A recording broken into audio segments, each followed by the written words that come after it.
Welcome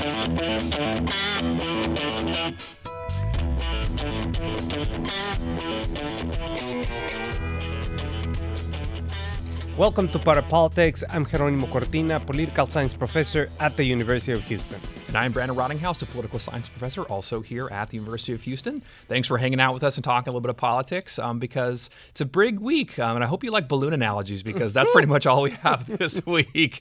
Obviously, the State of the Union's happening. There's some policy movement of some big policies in Texas, but the first thing that's on everybody's mind is the balloon, right? This is interesting. Obviously, you probably have seen tell of this, or you've heard about it or read about it. The diplomacy between the U.S. and China is now up in the air. This last weekend, a Chinese spy balloon was basically captured our attention. Eventually, it was shot down by an F-22 firing a Sidewinder air-to-air missile. How do you like that research?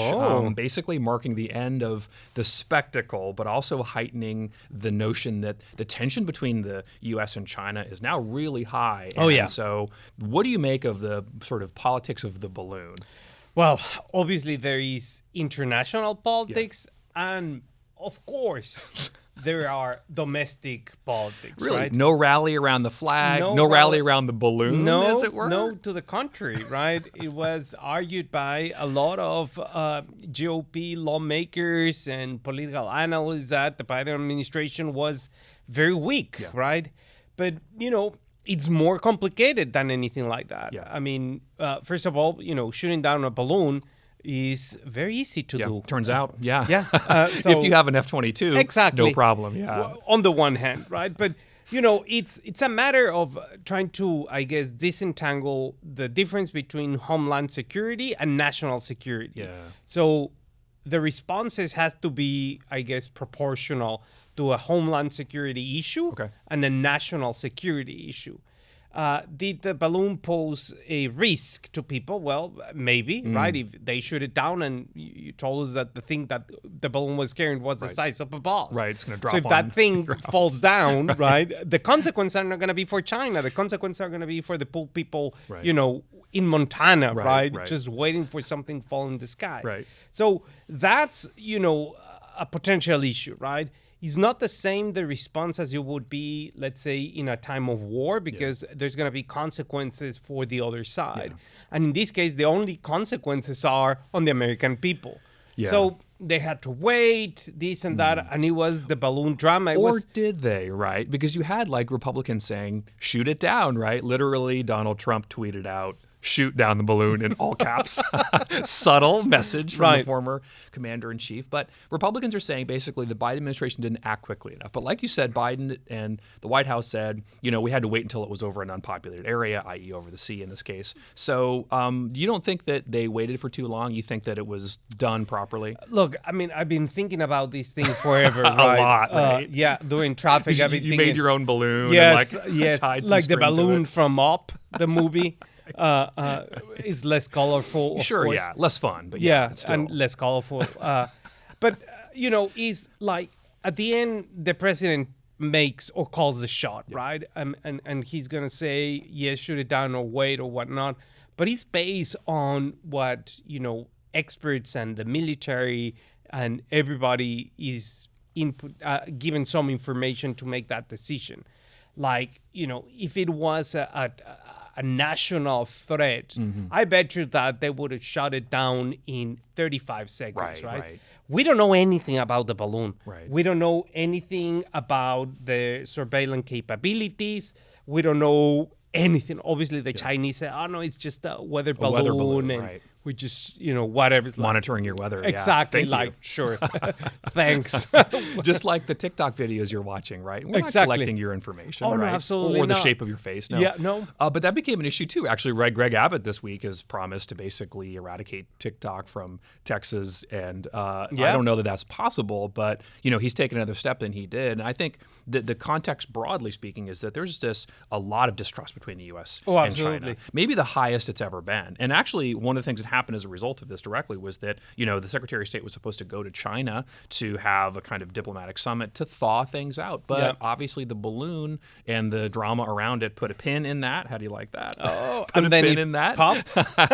It popped the relations. But this relationship has been strained over a bunch of issues, including microchips, human trafficking, tariffs, Taiwan. So there's a lot of things that are going on. It also kind of took some of the swagger away from Joe Biden and the State of the Union, I think. I mean, obviously he talks about this in the State of the Union. There's a bit of saber rattling involved, which can be effective domestically in rallying support, but maybe also problematic in terms of the economy. In fact, we know the scholarship on this suggests that when presidents saber rattle like that, it does tend to shake people's faith in the economy. And so I think there's a real risk there for the White House. And it gives the Republicans another piece of ammunition, right? We talked about Hunter Biden, obviously is going to be a big subject, the IRS, immigration secretary, and now you've got the balloon, right? As another kind of, log on the fire. So it's, I think, going to be interesting to see how it plays out and how many more balloons we spot and get shot down.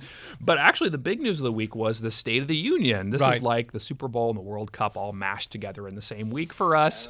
No, too far with the World Cup. I think your analogy goes, I mean, maybe... I don't know, like regional championships. Okay, maybe. I gotcha. So with snow. Well, and actually, your point is well taken. That is that the State of the Union doesn't have the same impact that it used to have. Right. It used to be these sort of major agenda-setting events, and to be honest, now there are a lot of reasons why people don't watch it. So let's talk a little bit about that. It comes at a pretty tenuous moment for Joe Biden. Obviously, there's a lot of political churn with the change in power in Washington. His second State of the Union's attempted to kind of remind people here, why he's doing a good job, right? And that the government can work. He bragged about unemployment being low, inflation has cooled, COVID-19 is a less serious problem than before. There are also a bunch of bipartisan bills they passed, gun control, infrastructure, chips bill. So there are things that, are going well for the Biden administration, but there are some real problems here. On average, 2/3 of Americans say that the country is headed in the wrong direction. So despite all the fact that, he's sort of able to brag about these things, it's not necessarily in a position to be able to, claim credit for uniform success. So what's your take on the State of the Union? Well, I mean, it's a matter to see if what President Biden said is going to go down to the people, right?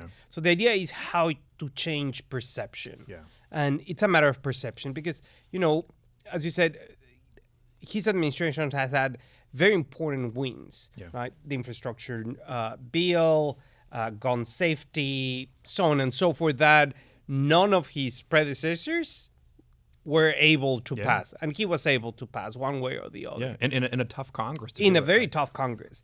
But the issue here is if that message is going to go directly to the people and say, oh, yeah, we're better off. Inflation is peaking down one way or the other. We have had the lowest unemployment rate since the 1960s. When you were born. And so it feels like it. Right. So it's a matter, right, of how they're going to be able to send that message, especially when the State of the Union might be a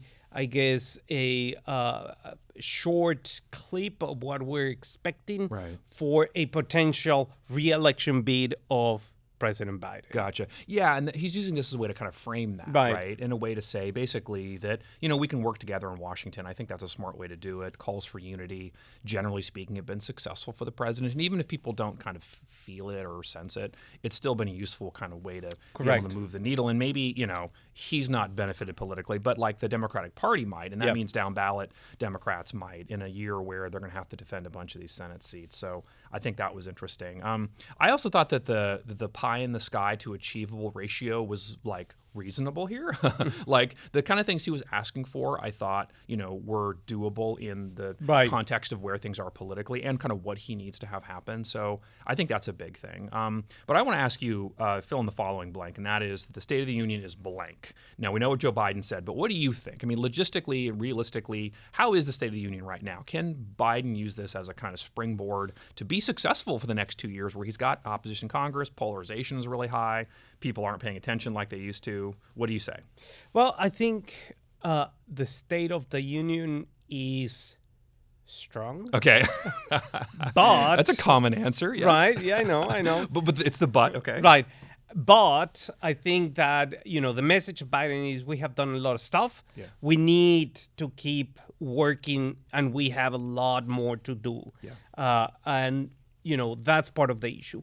One of the significant problems that he has moving forward is political polarization. Yeah. Because his message is not going to have the same impact on Republicans that it has on Democrats, and again, on some Democrats, because not all Democrats are 100% happy. Yeah. So they have to do a lot of PR and trying to communicate these in a very easy way to see how it's benefiting the American people. I think it's a great point. In fact, I pulled polling from the Washington Post and ABC, and they said that 82% of adults say that he's accomplished not very much or little to nothing. Yeah. That is tough. The other thing is that even politically speaking, he's going to use this as a kind of jumping off point. But the thing is that even Democrats aren't that excited about him running. Most Democrats say they want someone else to run. 37% of Democrats in an AP NORC poll said that they want him to run for a second term. That's down from 52% in the weeks before the midterm. So I think that the kind of bloom is off the rose for Biden, and that's a real problem. The other thing is that obviously the State of the Union rarely moves the needle. Statistically over time, the bump in terms of approval rating is like less than 1%. It's 0.4% if you look at the numbers. The kind of ways that they ask for Congress to do things tends to be formulaic. Congress doesn't tend to, to take it up. They get maybe a third of what they asked for passed. So he's not in a position necessarily to be able to use this as a successful point. And I actually think we need to redo the State of the Union. Do something more fun, more engaging, right? Like people don't respond to the same staid hour-plus speech like the president gave, right? They want to see more interactions. We saw this with the January 6th committee, right? Like the more you can have this sort of be interesting and engaging, the better you can communicate it. So it's not surprising people don't pay attention, right? It's not relevant because few people watch. The people who do watch are partisan. And, politically speaking, people are so divided that, they're not going to be persuaded by what you say anyway. So ultimately, I think that they need to kind of change up the style of it. Now, maybe Joe Biden's not the best president to do that, right? Not the most dynamic. Yeah. A good, I think, solid communicator in terms of what he was asking for. True. But it still needs to be a little bit different given the kind of way the world works. I think it's a combination of let's bring the Grammys and the Oscars together. A musical performance. That would be great. Bring Beyonce out like halfway through. Like half show or something like that. And absolutely. You are joking, I think, but I No, don't think I'm we not. should. I mean, honestly, like some of the suggestions were like they should go to a place, go to like a manufacturing hub, right? Have a presentation there, right? The president talks for a little bit. There were kind of, cutaways to people. Like, So you're suggesting making this like a week-long event? No. But actually, no. I mean, we know that the scholarship suggests that the more the president talk about these things, the more it penetrates the public mind and the more they can persuade people. So I don't know what the solution is, but I just know that what they're doing is not working. Yeah, and, true. That's been true for at least 2 decades. Yeah. So I think it's time to do something different. Speaking of decades long, though, an interesting kind of twist this week. Ted Cruz is this week talking about a couple things. Number one, he has suggested he's going to run for a 3rd term, and the other is that he's filed a bill to limit U.S. senators to 2 terms. Wait, what? How? I read that correctly, and you heard it correctly. Yes. It's obviously puzzled by the logic. Everything's possible in politics, Oh, right? okay, as long as you believe. Oh, okay. So basically, yes, you heard that correctly. Ted Cruz is announcing for a 3rd term and also is suggesting through a bill that U.S. senators be limited to 2 terms. This would require constitutional amendment, obviously.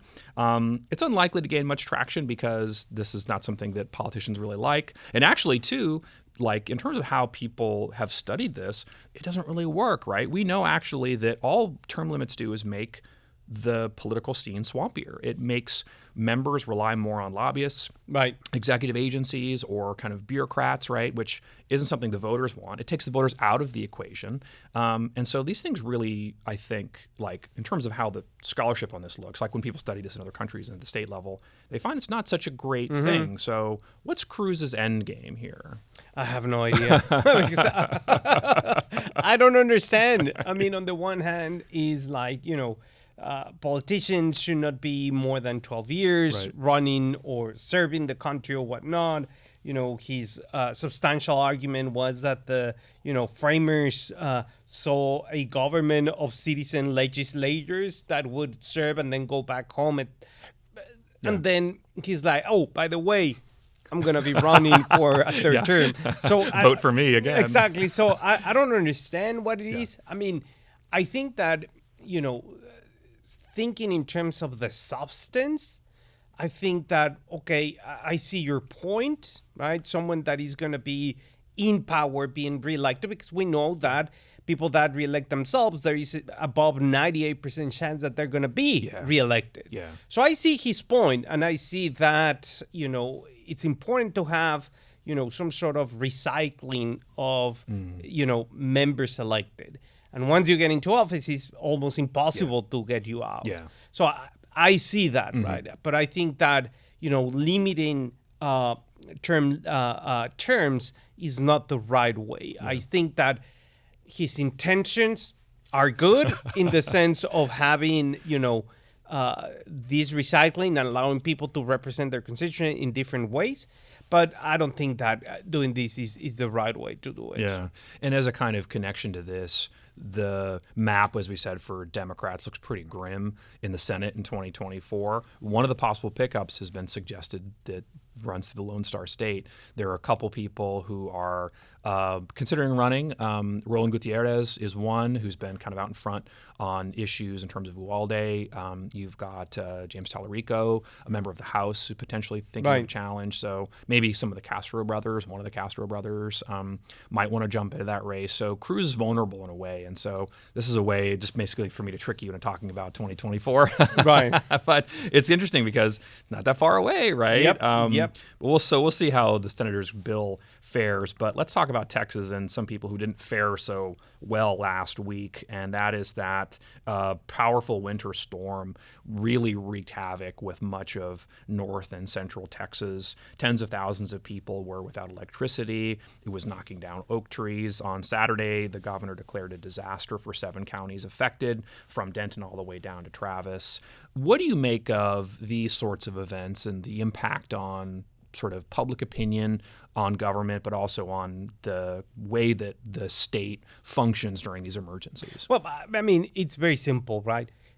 The issue is not that we don't have a 100-year weather event anymore. They do not exist. Yeah. We're talking about, 2 years after the February winter storm of 2021. Yeah. So these things are happening. Yeah. Right. I'm not gonna get into if this is climate change related. Of course it is, but Okay. I'm not gonna get it. Right? We'll bracket that for another discussion. Exactly. So the issue is, we know that these things are gonna happen more often than we were used to. So the state has to be prepared for that. Companies have to be prepared for that. Like, they have these events in North Dakota every single day. Yeah. Out of, 365 days, probably they have these events 369 days. Yeah. Yeah. More than the year. Right. Yeah. Right? More than the number of days in the year. So, and the power works. Yeah. Right? Yeah. So we have to rethink our infrastructure. Yeah. We have to rethink about, should we go underground for power lines or this or that, et cetera, et cetera. Yeah. But it's something that we need to start thinking about because it's going to get worse and worse and worse. Does this reflect badly on Greg Abbott? I mean, he promised basically to fix the grid, and then he promised that the grid was fixed. So 2 tough promises to keep in a world where this happens a lot, like you say. So is this going to be political liability for Greg Abbott moving forward? Or people see this as sort of isolated or unrelated to the issues of Texas government? Well, I mean, this time it was a little bit different in the sense that, the power outages were you can blame, for example, tree branches, Yeah, right? okay. Or trees that fell and pull down power lines, et cetera, et cetera. And that's hard to Exactly. And argue I mean, against. you cannot control that unless you put them underground, right? Or you basically tear down all the trees around a power line. That they do sometimes. Sometimes they do. But again, it's one of the issues that we need to think about how we're going to control and how we're going to build our infrastructure. Is this the right session since we have a lot of money? Maybe. Give incentives to power companies to start putting, all power lines underground.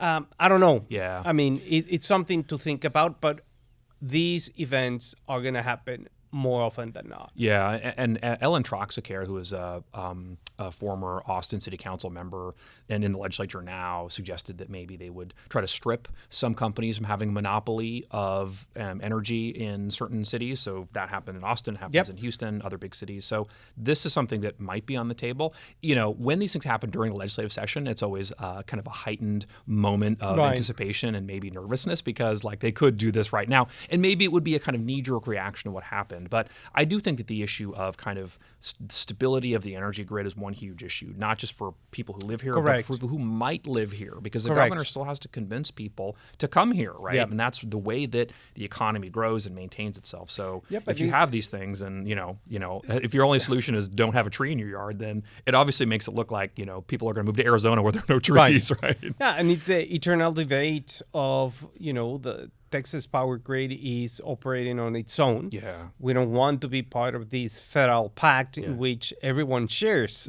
electricity and power through a connected or interconnected power grid. Yeah. So again, is one of these things that we have to rethink. If we want to keep it separate, that's fine.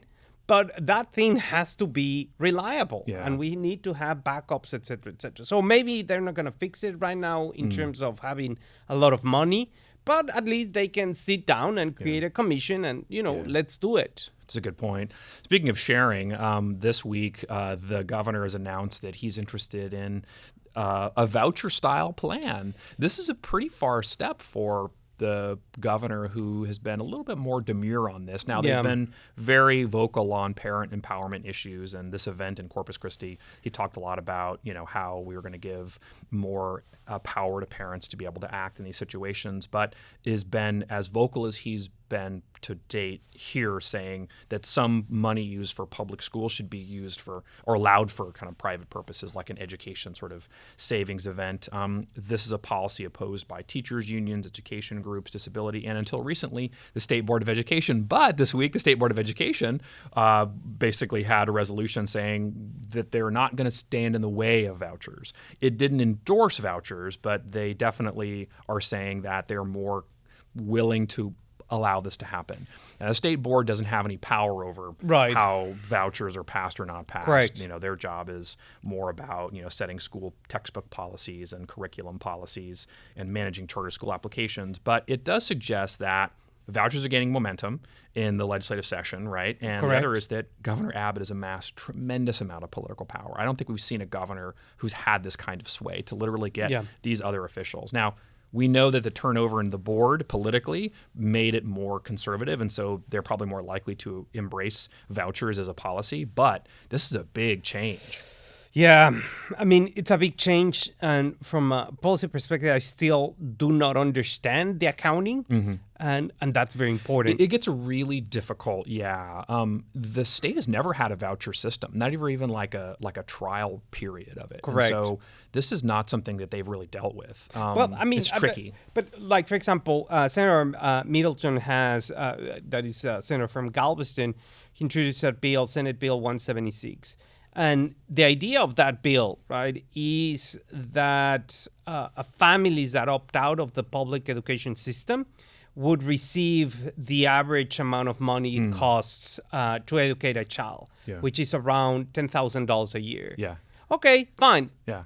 What are you going to do with $10,000 a year? I mean, where are you going to send your child? What's your tuition cost at like your average private school? Oh, it's not $10,000 a year. If you can even get to one, right? Right. Yeah, and that's why rural Texans, exactly, especially Republicans, object, right? So I think it's really interesting, but I do think it suggests that there's momentum towards it. Now, we know everything in the ledge takes a long time and multiple sessions to pass, but I think if you need evidence that the Texas Republican Party has taken over Texas and has really gotten its roots deep, it's this where you look. You don't look at statewide wins, the governor's winning. Okay, there are explanations for this. Like the deep in the cupboard evidence is that the State Board of Education is moving on this. And so that's going to be a huge, I think, change.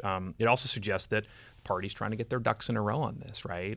In a way that they're trying to get on gambling, expanded sports betting, maybe casino. Charlie Guerin, a member from Fort Worth, filed a resolution to legalize casino gambling at several high-end resorts. Republicans, chairs Jeff Leach and Lois Kolkhorst filed constitutional amendments to legalize sports betting. They have got the backing of basically every sports team franchise in the state.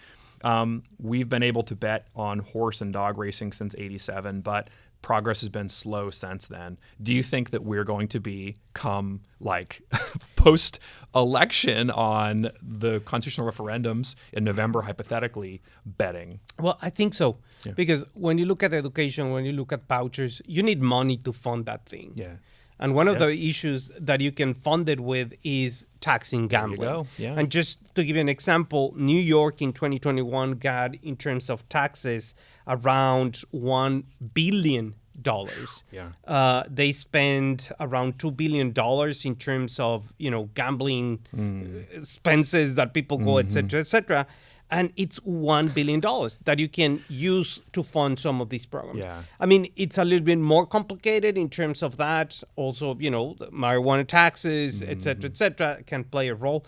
But again, it's an issue, and the most conceptual part is how public education plays a very important role in terms of our ethos of being able to move forward as a society. Next week, we'll continue talking about these things.